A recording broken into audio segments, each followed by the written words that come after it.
आपकी अपनी अक्षरा सिंह और आपका जी मीडिया के इस बेहद ही खास शो में स्वागत है।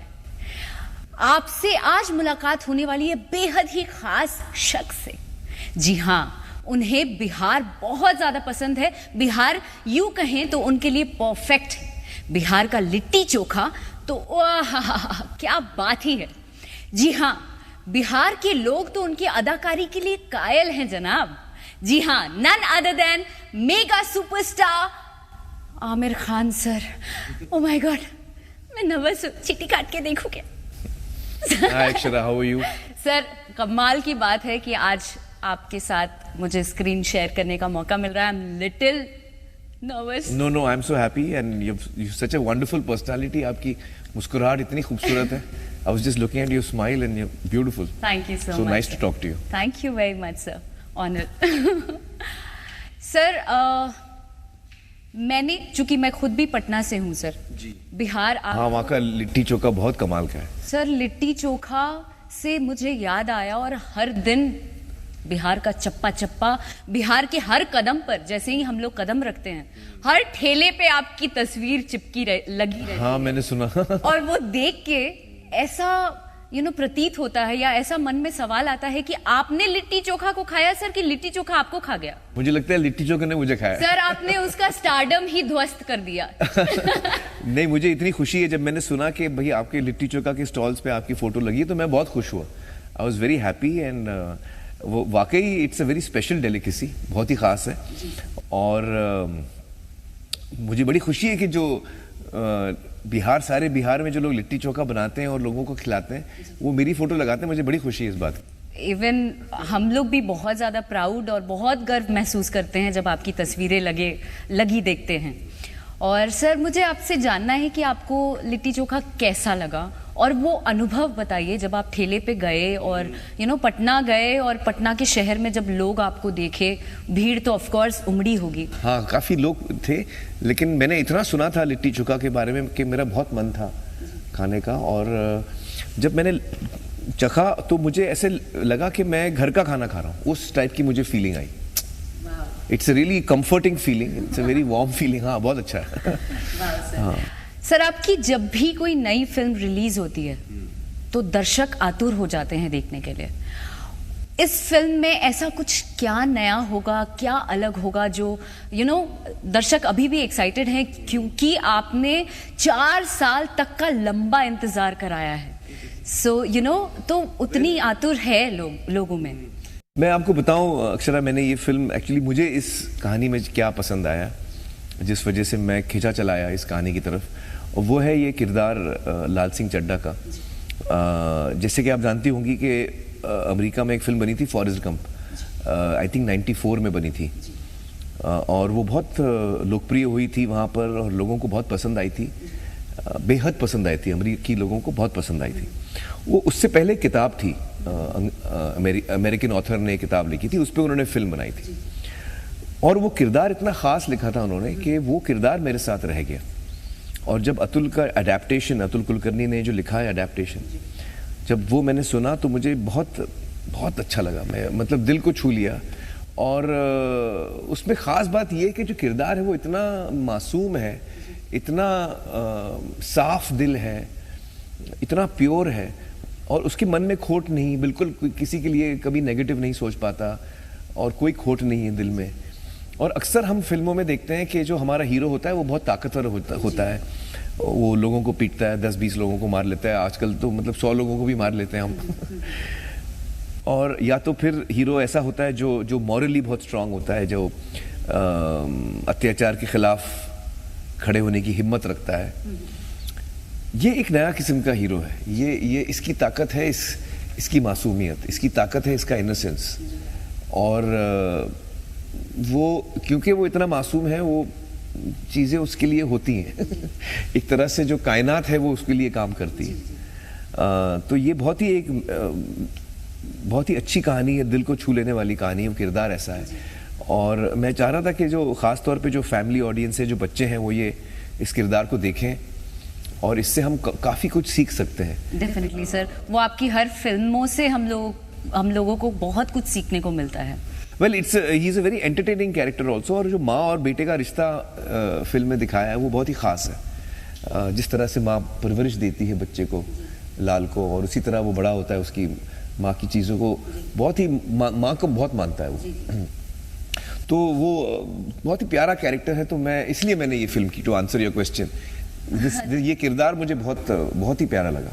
सर, मुझे ये बात जाननी है कि अतुल कुलकर्णी जी के एक इंटरव्यू में मुझे सुनने को मिला, हमें सुनने को मिला कि एक तो वो बहुत अच्छे दोस्त हैं आपके, और उसके अलावा उन्होंने जब आपको स्क्रिप्ट ये ऑफर की तो आपने तकरीबन 1 साल लगा दिया इसको पढ़ने में।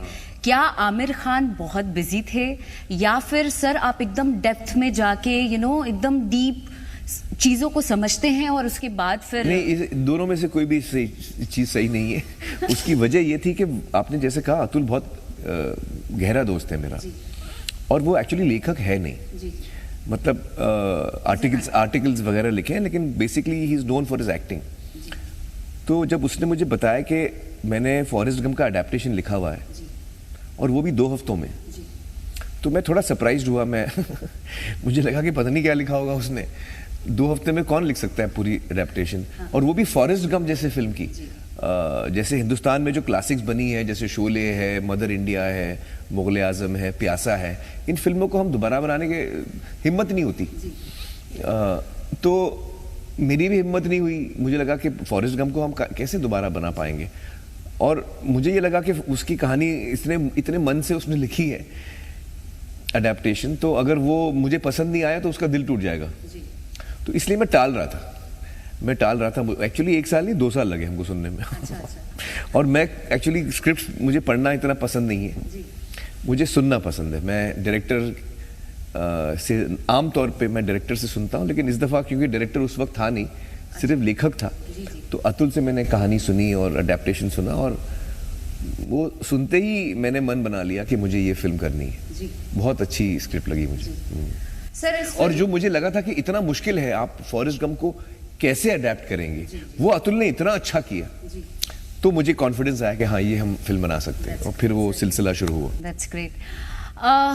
मुझे ये सवाल जानना है कि इस फिल्म में जो वो बच्चा है, वो उस दौर, फॉरेस्ट गम की जहां तक बात करें, उस फिल्म में वो बच्चा उस दौर की बड़ी बड़ी हस्तियों से इत्तेफाकन मुलाकात होती है। जी हाँ। क्या हम इस फिल्म में भी भारत के हस्तियों से मुलाकात करते लाल सिंह चड्ढा को देखेंगे? हाँ जी हाँ, आप लाल सिंह जो है वो कई बड़ी हस्तियों से भी मिलता है, और बल्कि मैं आपको बताऊं तो ओरिजिनल जो स्क्रिप्ट थी उसमें 2-3 और सीन्स भी थे जिसमें बड़ी हस्तियों से मिलता है वो, लेकिन हमने जो फाइनल कट बनाया वो लेंथ के चलते हमने एक आध सीन जो हमने छोड़ दी हैं फिल्म से। लेकिन वो इस कट में भी वो कई बड़ी हस्तियों से मिलता है, और आपको वो देखने का मौका मिलेगा। सर, एक लो आईक्यू का बच्चा से जीनियस बनने तक की कहानी, ये आप हमेशा से करते आए हैं। क्या हम इस फिल्म में भी वही देखेंगे कि एक इडियट से जीनियस बनने की कहानी देखने को मिल रही है, या फिर हमें हमारे जहन में 3 इडियट आएगा? एक्चुअली लाल सिंह बदलता नहीं है, वो जैसा है वो वैसे ही रहता है।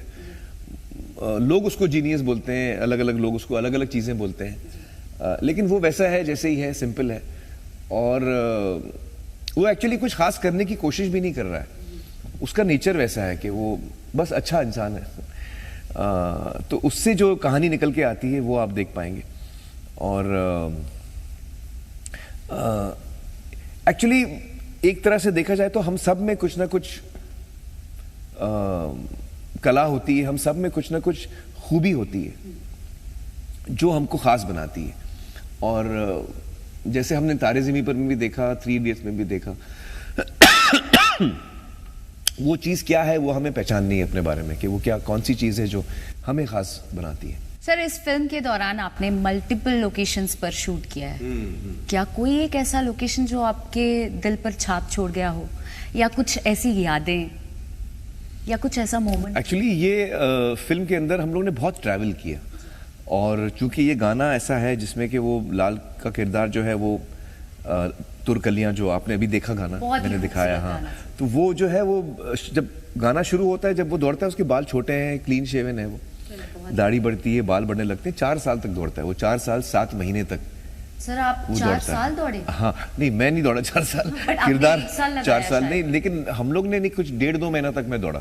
1.5-2 महीने? हाँ, 1.5-2 महीने की शूटिंग हुई थी, जिसमें कि हम अलग अलग हिस्सों में ट्रैवल करते थे। एक आध दिन हमको लगता था पहुंचने में, क्योंकि दूर दराज जगहें हैं ये, और फिर वहाँ हम शूट करते थे। और बस रोज़ मुझे सिर्फ दौड़ना होता था, तो 5-6 किलोमीटर में रोज़ दौड़ता था। हर शॉट दौड़ने का था, बट उससे हमको एक एक्चुअली अपने देश को देखने का मौका मिला। हम खुद ऐसी जगहें गए जो मैं पहली दफ़ा जा रहा था, और इतनी खूबसूरती है हमारे देश में, वो एक मुझे मौका मिला अपने देश को देखने का। हाँ, बहुत ही अच्छा लगा, और हर लोकेशन में जाके मुझे इतना मज़ा आया। और हमारे लिए भी ये एक मौका था कि हम लोगों को दिखाएं कि हमारा देश कितना खूबसूरत है। हम किरदार के जज्बातों के साथ जा रहे हैं, लेकिन उसके साथ साथ हम ये भी देख रहे हैं कि हमारा देश कितना खूबसूरत है। तो we really enjoyed that, and I think एक जो one of my favorite places है जहाँ वो जटायु का स्कल्पचर है, जो आप देखती हैं गाने के अंदर। I think that was one of my favorite places। हाँ, वो, और एक वो जो मैंने बताया ना, रोड के बीच में से वो पत्थर, माउंटेन के बीच में से वो रोड कटी हुई है। हाँ, हिमाचल में। हाँ, तो कमाली शॉट हुआ है सर। कन्याकुमारी में गए हम लोग, कन्याकुमारी तक, हाँ वहाँ पे शॉट लिया है, कन्याकुमारी में, हर जगह लिया है एक्चुअली। हाँ सर, फिल्म करने के दौरान क्रिएटिव फ्रीडम पर आपकी क्या राय है? I think that like director का दबाव या प्रोड्यूसर का, या फिर आप नहीं, एक्चुअली मेरे हिसाब से फिल्म मेकिंग जो है वो डायरेक्टर का मीडियम है। डायरेक्टर जो है वो नरेटर होता है, और इसलिए मैं डायरेक्टर्स को बड़े केयरफुली चुनता हूँ। मेरी डायरेक्टर्स वो हों जिन पे मुझे पूरा भरोसा है, जो क्योंकि वही हैं जो फिल्म बनाएंगे। और मुझे लगता है कि आज जब मैं फिल्म देखता हूँ तो मुझे लगता है कि अद्वैत जो है as a director, he is a very young director. एक ही फिल्म बनाई है इससे पहले, सीक्रेट सुपरस्टार। ये उनकी दूसरी फिल्म है, बहुत ही मुश्किल फिल्म चुनी है उन्होंने, और बहुत ही, मतलब मुझे लगता है कि जो हम फिल्म बनाने चले थे, अद्वैत ने एज ए डायरेक्टर उस फिल्म को वो उस जगह के बहुत नज़दीक ला पाया है। जो हम बनाने चले थे, मुझे लगता है हम बना पाए हैं, और ये बहुत बड़ी बात है जब डायरेक्टर सक्सेसफुली एक फिल्म को बनाता है। जो क्रिएटिव टीम के मन में एक तस्वीर होती है कि ये फिल्म हमारी ऐसे बनेगी, हमारे जहन में वो बात होती है, और ये जहन में बात होती है बनाने से पहले। जब हम फिल्म देखते हैं तो हम उसके कितने नज़दीक आ पाए, वो मुझे actually that is the main thing. अगर मुझे लगता है कि हाँ हम उसके नज़दीक आए, तो फिर मुझे लगता है कि डायरेक्टर का काम बहुत अच्छा रहा है। और अद्वैत ने बखूबी ये जिम्मेदारी निभाई लाल सिंह चड्ढा बनाने की। बल्कि ना सिर्फ अद्वैत, मैं कहूँगा कि हर डिपार्टमेंट के जो हेड हैं, जैसे सेतु हैं जो हमारे सिनेमाटोग्राफर हैं, हेमंती हमारी एडिटर हैं, मुस्तफ़ा हमारे प्रोडक्शन डिज़ाइनर हैं, Harry is head of VFX। Her HOD ने, अतुल ने इतनी कमाल की स्क्रिप्ट लिखी है, हेयर, मेकअप, कॉस्ट्यूम्स, सब ने बहुत ही जोश से काम किया है। और जी, बीइंग अ सुपरस्टार, अगर आप ऐसी सोच रखते हैं लोगों के प्रति या अपनी टीम के प्रति, हैट्स ऑफ टू यू। नहीं, ये film making is a team effort. और जो होता क्या है कि लोग मुझे देखते हैं पर्दे पर, और उनको लगता है कि फिल्म जब अच्छी लगती है तो वो सारा श्रेय जो है वो मुझे दे देते हैं, जबकि एक्चुअली फिल्म बनाने के पीछे बहुत लोगों का हाथ होता है। और मतलब हर एक इंसान का उसमें कंट्रीब्यूशन होता है, डायरेक्टर से लेके राइटर, हर क्रिएटिव इंसान जो उसके साथ जुड़ता है। और इट्स लाइक जैसे क्रिकेट हम खेलते हैं, इट्स ए टीम एफर्ट। जैसे फुटबॉल खेलते हैं, इट्स ए टीम एफर्ट। हर इंसान को अपना भार उठाना पड़ता है, और तभी जाके फिल्म अच्छी बनती है। और हर इंसान अपना कंट्रीब्यूशन देता है फिल्म के अंदर, तभी जाके फिल्म अच्छी बनती है। आप देखिए अमिताभ और प्रीतम ने कितने अच्छे गाने बनाए हैं, बहुत कमाल के। और अरिजीत जी, सोनू जी, इन्होंने कितना अच्छा गाया है। तो हर इंसान का इसमें बहुत गहरा कंट्रीब्यूशन है। और मुझे एज ए प्रोड्यूसर बहुत खुशी होती है कि हम लोग इस तरह काम कर पाए। जी सर। सर रंग दे बसंती फिल्म या मंगल पांडे या अनगिनत फिल्में, बहुत सारी फिल्मों के माध्यम से आप देशभक्ति को देशभक्ति के जज्बे को प्रमोट करते हैं। तो इस बारे में आपकी क्या राय है? आप हर फिल्म में एक अलग संदेश दे जाते हैं। एक्चुअली ये मेरी सोच ऐसी नहीं है कि मैं कोई मैसेज पहले से तय कर लेता हूं कि भाई मुझे ये मैसेज देना है और उसके ऊपर हम एक फिल्म बनाते हैं। ऐसी सोच नहीं है मेरी। मुझे कहानियां पसंद हैं, मुझे ड्रामा पसंद है, मुझे इमोशंस पसंद है। मैं लोगों के दिल तक पहुंचना चाहता हूं, अपनी ऑडियंस के दिल को छूना चाहता हूं, उनको हंसाना चाहता हूं, रुलाना चाहता हूं, उनको सरप्राइज करना चाहता हूं। इसलिए मैं हर फिल्म मेरी अलग होती है। लोग एक्सपेक्ट नहीं कर पाते कि क्या होगी, इस दफा मैं क्या लाऊंगा। तो मुझे वो अच्छा लगता है कि लोग उस चीज को एक्सपेक्ट करते हैं। और ये मेरा रिश्ता है मेरी ऑडियंस के साथ इतने सालों से जो हमारा बना है। तो I like to surprise my audience also. जी। That's great. हाँ। दोबारा पटना में आपको कब देखने को मिलेगा? देखिए, मैं इस दफा तो शायद मुश्किल होगा मेरे लिए, क्योंकि मैं रिलीज के वक्त काफी ये फिल्म बहुत मुश्किल रही है। तो हम लोग अभी भी फाइनल टचेस हम लोग लगा रहे हैं फिल्म के ऊपर। लेकिन उम्मीद है मुझे कि मैं जल्द आऊं, क्योंकि मेरे बहुत अच्छे मेमोरीज हैं। सर एक बात कहें? हाँ। आप जब भी पटना जाएं प्लीज हमको इन्फॉर्म कराइएगा। हम साथ में जाएंगे। हाँ जरूर जरूर। आपके इर्द गिर्द मंडराना चाहते हैं। हम साथ में जाएंगे, हम साथ में जाएंगे। थैंक यू जरूर जरूर। और पटना के लोगों को मेरा बहुत बहुत प्यार, और मैं बड़े बेसब्री से इंतजार कर रहा हूँ कि उनको फिल्म कैसे लगी। सर मैं आपको लिख के देती हूँ, पटना में ये फिल्म गर्दा उड़ाएगी, ये अच्छा। मैं कह रही हूँ।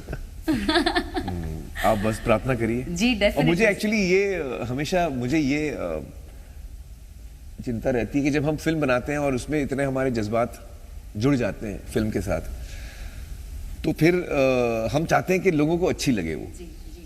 और हिट और फ्लॉप में इतना नहीं सोचता हूँ। मुझे ज्यादा ये मन में होती है बात कि जो भी इंसान मेरी फिल्म देखे उसको अच्छा लगे, उसको मेरी फिल्म अच्छी लगे, और मैं ये मैं चाहता हूँ। तो ये मेरे मन में बात हमेशा घूमती रहती है कि लोगों को अच्छी लगेगी कि नहीं, डेफिनेटली अच्छी लगेगी, इज्जत रह जाएगी कि नहीं। सर बिल्कुल रहेगी सर। और मैं चाहती हूँ आपसे पूछना कि इस फिल्म में आपने सिख का किरदार निभाया है। सिख ही क्यों? बंगाली, गुजराती या फिर बिहारी ही क्यों? हाँ, बिहारी भी हो सकता था। आप बिल्कुल सही कह रही हैं। कोई भी हिंदुस्तान के किसी भी प्रांत से किरदार हो सकता था जब हमने अडेप्टेशन किया। लेकिन अतुल ने, जब मैंने कहानी सुनी पहली दफा, तो वो फर्स्ट ड्राफ्ट से ही वो किरदार सरदार ही बनाया था। अतुल ने वैसे ही लिखा था, और जब मैंने पढ़ा तो मुझे बहुत पसंद आया। और फिर उसके बाद मैंने इतना सोचा नहीं कि एक्चुअली आज जब मैं सोचता हूँ तो मुझे लगता है हाँ, बहुत सही सोचा उसने। हाँ, वो इस वक्त तो मैं उसे सिर्फ सिख किरदार में ही देख पाता हूँ। हाँ, actually Bihar is a very historic place. It's या वेरी हिस्टोरिक प्लेस। आप नालंदा गए हैं कभी? मैं नालंदा नहीं गया हूँ, मुझे बहुत मन है जाने। इस बार घुमाने ले चलेंगे। हाँ, मैं जरूर जाऊंगा Nalanda. And it's a place with rich history. Sir मैं चाहती हूँ कि आप बिहार बेस्ड भी कोई फिल्म बनाइए। हाँ, आपने अच्छा अभी की है लगान, बट बिहारी लैंग्वेज पर कभी नहीं बनी। बिल्कुल सही कहा आपने। प्लीज सोचिएगा सर, और आपको माँ की कसम है सर, अगर सोचिएगा तो मुझे हीरोइन रखिएगा सर। आपको हाँ बोलना पड़ेगा। नहीं, जरूर जरूर, मैं आपके साथ जरूर काम करूंगा। और ये आपने बहुत अच्छा आइडिया दिया। मैंने बिहारी कैरेक्टर, मैंने एक ऐड किया था बिहारी कैरेक्टर, वो कोक का ऐड था, वो छोटा कोक का 5। मेरे साथ राजेश विवेक जी थे उस ऐड में, बहुत अच्छा किया था उन्होंने। और मैं कोक मांगता हूँ, वो लड़कियां, वो कुछ गलत दाम बताता है लड़कियों को, और मैं आके उसको हाँ, मैं बोलता हूँ फिंगर कितना है काउंट करो तो 5, और जब कार्बन छपेगा तो उस टाइप का था वो। सर ये बिहारी हाँ, बिहारी एक्सेंट बहुत अच्छा लगा आपके। बुड़बक कैसे करके मैं बुड़बक, हाँ, उसको मैं बुड़बक बोलता हूँ। अरे वाह। तो वो एक छोटा सा मैंने किया था बिहारी, बट आप सही कह रही हैं, बिहारी किरदार मैं जरूर करना चाहूँगा। Please. बिल्कुल सही कहा आपने। और मैं आपको बताऊं कि आप बहुत अच्छी आर्टिस्ट हैं, और ज़रूर एक्चुअली मैं जितनी फिल्में करता हूं, हम लोग टेस्ट स्क्रीनिंग, अपना स्क्रीन टेस्ट करते हैं, मैं खुद भी करता हूं, ये देखने के लिए कि वो किरदार मैं ठीक से निभा पा रहा हूं या नहीं। तो यकीनन हम लोग साथ काम करेंगे। सर लॉटरी लग जाएगा मेरा। Sir I want to ask you, अभी मेरे से चलते हैं करीना कपूर खान जी पर। आप दोनों की केमिस्ट्री हमेशा से गर्दा उड़ाई है जब भी स्क्रीन पर आई है। एक्चुअली करीना इतनी खूबसूरत है, तो जब मैं उनके साथ शूटिंग करता हूँ तो मैं अक्सर उनको खो जाता हूँ उनको देखते हुए। वाकई वो इतनी खूबसूरत है, एकदम परी जैसी है वो। और इसके अलावा वो इंसान इतनी अच्छी है, बहुत ही अच्छी इंसान है, उनके साथ काम करके इतना अच्छा लगता है, एकदम घर जैसा महसूस होता है। सैफ भी मेरे बहुत करीबी दोस्त हैं, बहुत अजीज दोस्त हैं। और आर्टिस्ट बहुत अच्छी हैं, वो बहुत ही कमाल की आर्टिस्ट हैं। जब वो शॉट देती हैं तो इतना खो जाती हैं वो उस पल में, और शॉट जो है वो एकदम में सब खिल जाता है। तो उनके साथ काम करके मुझे बड़ा अच्छा लगता है, बहुत बहुत मजा आता है। तो इस बार भी दर्शकों को बवाल देखने को मिलेगा। देखिए, जो हमने हमारी कहानी है उसमें जैसे हमने बनाई है, आई होप कि लोगों को अच्छा लगे। रूपा जो है, किरदार का नाम है रूपा, और लाल जो है वो रूपा के प्यार में बहुत ही मगन है, बेतहाशा प्यार करता है, मोहब्बत करता है, प्रेम करता है। Actually that is the right word. हाँ, सिर्फ प्यार नहीं करता है, उसका वो प्रेम है। He is a very devoted lover जी। हाँ। That's great. सर उनसे अब आते हैं हम पे वापस। जी। सर बिहार की जो जनता है, जब से हमने रील बनाया, रील बहुत ज्यादा वायरल हुआ सर। अच्छा, हाँ। और बिहार यूपी की ऑडियंस जो है वो आए दिन मुझे डीएम करती है, आए दिन कमेंट्स में मैसेजेस आते हैं, अब इनके साथ फिल्म आ रही है क्या, या आप इनके साथ दिखने वाले हो क्या। सर तो आपका क्या ख्याल है?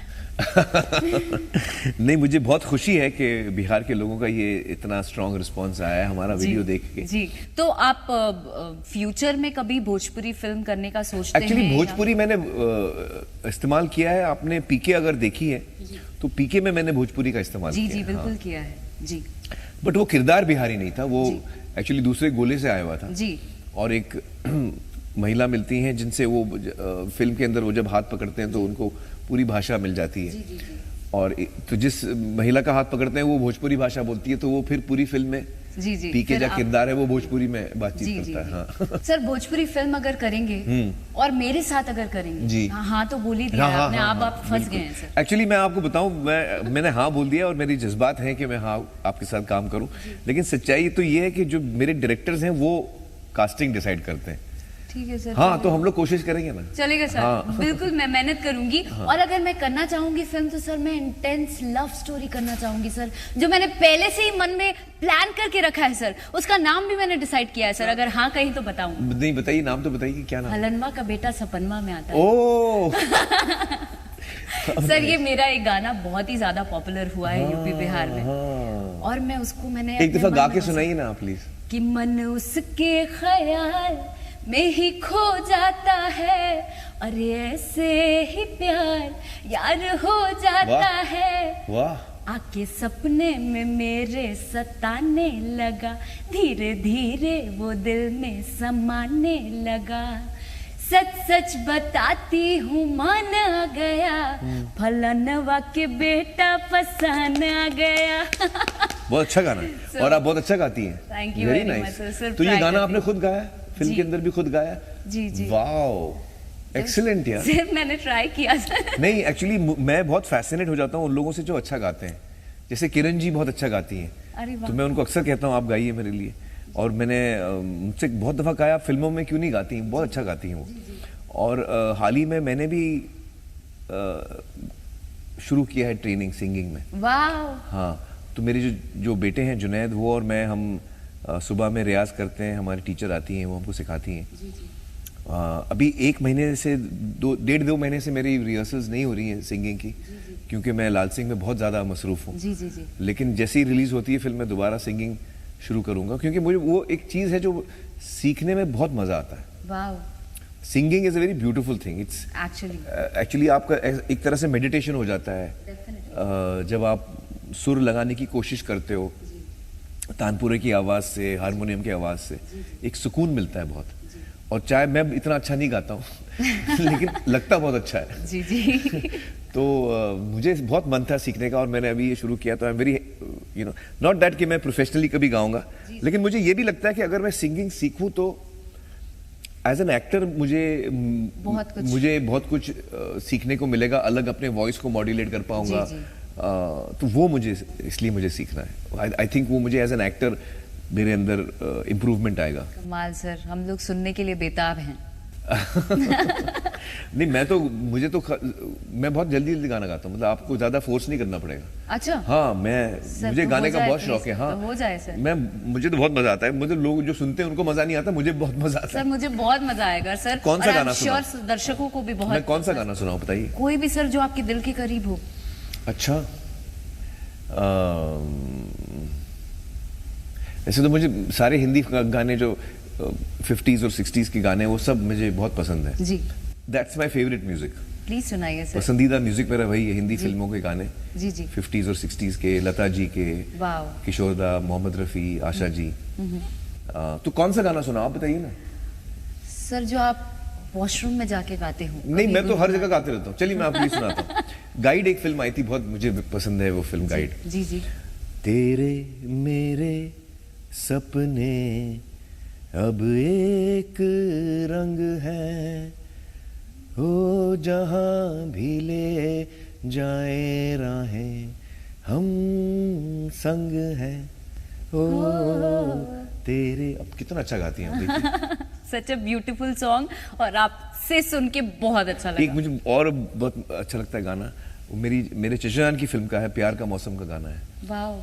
तुम बिन जाऊं कहाँ, तुम बिन जाऊं कहाँ, कि दुनिया में आके कुछ न फिर चाह कभी तुमको चाह के, तुम बिन। वाओ सर, आप this one of my favourite songs. गाना चाहिए सर। हाँ, मैं सीख रहा हूँ मैं, मुझे बहुत मजा आता है जब मैं गाता हूँ। सच अ प्योर फीलिंग। सर अब आते हैं कुछ सवालात पर। जी। वो ये है सर कि गाने के दौरान या फिल्म के दौरान आपके नी में बहुत ज्यादा पेन। हाँ, इस फिल्म के दौरान लाल सिंह की शूटिंग में। जी जी। बीइंग अ सुपरस्टार, आप इस चीज को आगे बढ़ा सकते थे, वो आपके हाथ में होता है, क्योंकि आपका ही प्रोडक्शन है, तो आप टाइम लेके ठीक होके कर सकते थे ये काम, लेकिन फिर भी आपने पुश नहीं किया डेट्स, आपने इसको जारी रखा। क्या रीजन? नहीं, एक्चुअली वो प्रैक्टिकल चीजें इतनी मुश्किल होती हैं उस वक्त जब हम फिल्म की शूटिंग करने जाते हैं, तो महीनों पहले से हम उसके लिए तैयारी करते हैं जी। लोकेशन चुने जाते हैं, लुक तय किया जाता है, हजारों चीजें होती हैं उसमें जी। और जब शूटिंग का वक्त आता है, शूटिंग का दिन आता है, अगर आप किसी भी वजह से शूटिंग ना कर पाए तो वो सारा बर्बाद हो जाता है। तो वो बहुत दुख होता है हम सबको जब कभी इसीलिए फिल्म की शूटिंग पे जब कोई डायरेक्टर हो, या आपको याद होगा लगान के दौरान आशुतोष गोवारिकर के पीठ में तकलीफ हो गई थी, स्लिप डिस्क हो गया था, 1 महीने तक डॉक्टर ने कहा कि वो बिस्तर से उठ नहीं सकते। अब वो भी कह सकते थे भाई मुझसे शूटिंग नहीं होगी, लेकिन उन्होंने कहा कि नहीं, मैं शूटिंग नहीं छोड़ूंगा और काम नहीं रुकना चाहिए। तो उन्होंने कहा मेरे लिए आप सेट पे बेड रख दो, मैं लेट के, क्योंकि डॉक्टर ने कहा लेटो तो मैं लेट के काम करूंगा। एंड एज ए डायरेक्टर मेरे लिए मैं जब लेटूंगा तो जो मॉनिटर है वो थोड़ा ऊपर रखिए ताकि मैं आसानी से देख पाऊं। तो ऐसे उन्होंने शूट किया। तो हम लोग के अंदर वो जोश होता है, वो जज्बात होते हैं कि हम रुकना नहीं चाहते उस वक्त। तो घुटने में मुझे बहुत तकलीफ थी, दोनों घुटने में तकलीफ थी, और सारे शॉट्स में मुझे दौड़ना ही था तो पेन किलर लेके, और हाँ किसी तरह। और एक्चुअली फिल्म के अंदर ये कहानी में भी है कि उसको अपने पैर पे उसको चोट लगती है, एक वॉर के अंदर उसको इंजरी होती है। तो उसके बाद वो थोड़ा सही भी लगता है जब वो दौड़ रहा है, तो मुझे नजर आता है कि जब वो दौड़ रहा है उसके पैर में तकलीफ है भाई, नजर आता है हर कदम में, वो नजर आता है कि तकलीफ हो रही है। चैलेंजिंग था मेरे लिए काफी, बट वो हो गया किसी तरह। हाँ, इस फिल्म में एक्चुअली फिजिकली चैलेंजिंग काफी चीजें थी। हम जब कारगिल की शूटिंग कर रहे थे तो बहुत मुश्किल हुई हमें, हम बहुत ऊंचाई पर थे और जो लोकेशन हमको पसंद आया था, डायरेक्टर को, कैमरामैन को, हम सबको, वहाँ सड़क भी नहीं जाती थी। तो हमने पहले तो सड़क बनाई ताकि हम लोग वहाँ पहुँच पाए। अच्छा। हाँ, तो पूरा यूनिट फिर वहाँ पहुँचा और हमने शूटिंग की करीबन 1 महीना। और बहुत ही मुश्किल, चैलेंजिंग लोकेशन था वो, क्योंकि वहाँ पे इतने ऊंचाई पे ऑक्सीजन बहुत कम होता है, तो काम करना मुश्किल होता है, लोगों की तबीयत खराब हो जाती है। जी। मुझे भी 5-6 दफ़ा ऑक्सीजन लेना पड़ा। गॉड। तो ऑक्सीजन टैंक्स हमारे होते हैं, जिसको भी ज़रूरत पड़ती है वो इस्तेमाल करते हैं। डॉक्टर्स हमारे सेट पे रहते हैं, नर्स रहते हैं। और मुझे तो पूरे सीक्वेंस में सिर्फ दौड़ना था। और जब आप पहुंचते हैं लद्दाख तो आपको बोला जाता है कि आप दौड़ें तो बिल्कुल ना, और चलें भी तो धीरे धीरे चलें। और मेरे हर शॉट में मुझे दौड़ना था।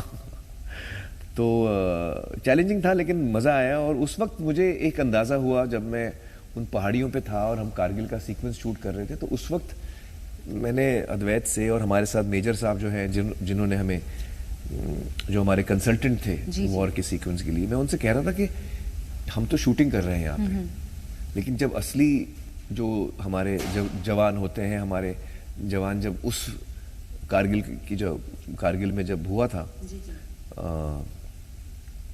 जंग हुई थी या घुसपैठी आए थे और उनको निकाला गया था, तो वो कितना मुश्किल हुआ होगा, कितना मुश्किल हुआ होगा, क्योंकि आप नीचे हैं, गोलियां ऊपर से आ रही हैं, और उसके बावजूद आपको फतेह करनी है।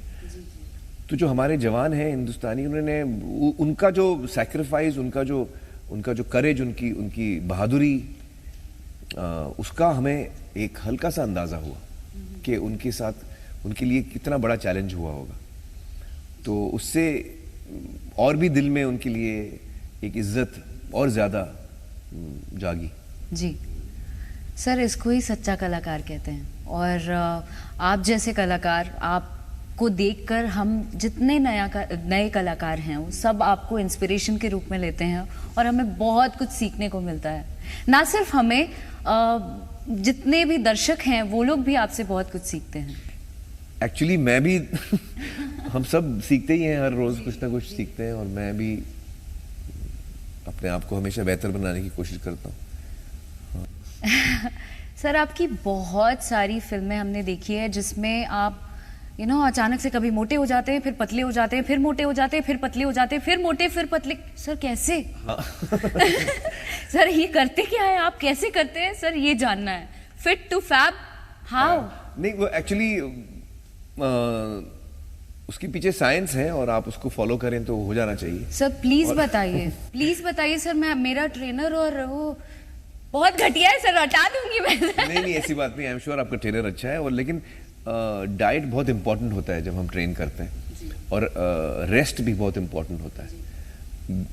रात को 8 घंटे सोना, सही खाना खाना, वो चीज़ें बहुत इंपॉर्टेंट होती हैं फिजिकल, मतलब गुड हेल्थ के लिए, अच्छे सेहत के लिए। तो वो करना, उस वक्त आपको स्ट्रिक्ट, जैसे मैं बड़ा स्ट्रिक्ट रहता हूँ जब मैं कोई फिल्म कर रहा हूँ, उसके लिए मुझे बॉडी में तब्दीली लानी है, तो मैं बड़ा स्ट्रिक्टली उस डाइट को फॉलो करता हूँ। सर लाइक व्हाट, क्या डाइट लेते हैं, हमारे दर्शक जरूर जानना चाहते होंगे। देखिए, डाइट का ऐसा है कि मेरी हमेशा कोशिश ये रहती है, हमारे जो न्यूट्रिशन होते हैं वो हमको बैलेंस डाइट देते हैं, लेकिन जब आपको वेट लॉस करना है या फैट लॉस करना है, वो ज़्यादा ज़रूरी है फैट लॉस, क्योंकि वज़न जब आप कम करते हैं उसमें मसल भी आप कम कर सकते हैं, लेकिन वो हमें नहीं कम करना है, हमें चर्बी हटानी है, फैट कम करना है। तो उसके लिए अभी बहुत टेक्निकल चीज़ में जा रहा हूँ मैं, लेकिन जिनसे आपने पूछा, हाँ, तो 3500 calories is equal to 1 gram of fat, 1 gram of fat, या तो अपना, अगर आप दिन में 500 कैलोरी कम इनटेक लें, जितनी आपकी ज़रूरत है उससे 500 कैलोरी कम लें, तो एक हफ्ते में 3500 कैलोरी हो जाते हैं। वाओ। और सॉरी, मैंने आपको ग्राम कहा ना? जी, नहीं, ग्राम गलत है, 1 pound. 3500 calories is equal to 1 pound of fat, तो करीबन आधा किलो, 1 पाउंड ऑफ फैट। तो एक हफ्ते में आप 1 पाउंड कम कर सकते हैं या आधा किलो कम कर सकते हैं, अगर आपने डाइट दिन में 500 कैलोरी कम ली, जितना कि आप इस्तेमाल करते हैं, क्योंकि हम एनर्जी यूज करते हैं अपनी बॉडी की, कोई भी काम करने के लिए, चलने के लिए, फिरने के लिए, हम बातचीत कर रहे हैं उसमें भी कुछ ना कुछ कैलोरीज हम इस्तेमाल कर रहे हैं, सोते वक्त भी आप कैलोरीज इस्तेमाल कर रहे हैं। तो दिन भर में जो आप जितना कैलोरीज जला रहे हैं या इस्तेमाल कर रहे हैं, उससे अगर आपने कम लिया खाने के टाइम पे, तो हर रोज 500 कम कैलोरी जा रहे हैं। तो आपके जिस्म में जो फैट है वो आपकी बॉडी इस्तेमाल करना शुरू करती है, और फिर वो जो है आपके जिस्म से कम होने लगता है। तो आपको खुराक उतनी लेनी है, थोड़ी कम लेनी है, लेकिन उसमें बैलेंस होना चाहिए, उसमें हर चीज होनी चाहिए। सर, और वर्कआउट रूटीन? मुझे वेजिटेरियन खाना ज्यादा पसंद है, तो मैं वेज ज्यादा खाता हूँ जी। अच्छा। और वर्कआउट रूटीन मैं आमतौर पे तो वर्कआउट नहीं करता हूँ, जब तक फिल्म के लिए नहीं करना पड़े। मैं बड़ा लेजी हूँ। मुझे स्पोर्ट्स खेलने में बहुत मजा आता है। अच्छा। तो मैं उसमें ज्यादा मेरा इंटरेस्ट है, कोई ना कोई टेनिस, बैडमिंटन। अच्छा, बुझ रहे हैं ना, इतना आसान नहीं है एक्टर बनना, ऐसे ही जज कर देते हैं बैठे बैठे।